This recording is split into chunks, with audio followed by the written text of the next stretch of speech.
మేము ఇక్కడనే యాప్రాలో పుట్టాం, ఇక్కడనే చదివాం. అప్పుడు ఇదంతా అడవే ఉండే. మేము చిన్నగా ఉన్నప్పుడు ఇక్కడనే కట్టెలకు వస్తుంటిమి.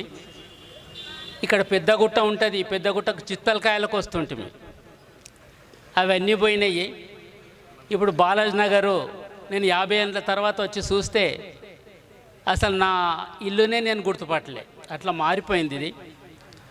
ఏదైనా కూడా అభివృద్ధి వైపే పోతుంటుంది, అభివృద్ధి కావాలి. కానీ ఆ అభివృద్ధి మెజార్టీ ప్రజలకు ఉపయోగపడే అభివృద్ధి కావాలి.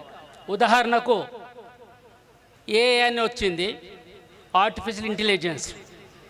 అది ఎంతవరకు వచ్చిందంటే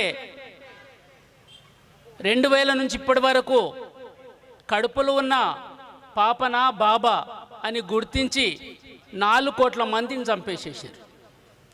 కాబట్టి ఇటువంటి అభివృద్ధి ప్రజలకు అవసరం లేదు.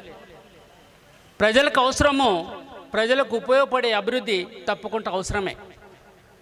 కాబట్టి ఇక్కడ ఏదైతుందో జవహర్ కావచ్చు, ఈ బాలాజీ కావచ్చు, ఆ సమస్యలు ఇప్పటి వరకు చెప్పారు. మెయిన్ సమస్య మా ఫ్రెండ్ ఒకతను ఎమ్మెల్యే, మీరు ఈ తాగేది నిషేధిస్తే బెటర్ కదా అంటే ఆయన ఏమంటారంటే, ఇక్కడ నిషేధం చేస్తే ఇక్కడ ప్రజలంతా వేరే రాష్ట్రంలో పోయి తాగుతున్నారు, ఇక్కడ బడ్జెట్ అంతా అక్కడ వెళ్ళిపోతుంది కదా, మరి ఆ బడ్జెట్ అక్కడ పోయి బదులు ఇక్కడనే పెట్టుకుంటే బెటర్ కదా అని జవాబు చెప్పిండు.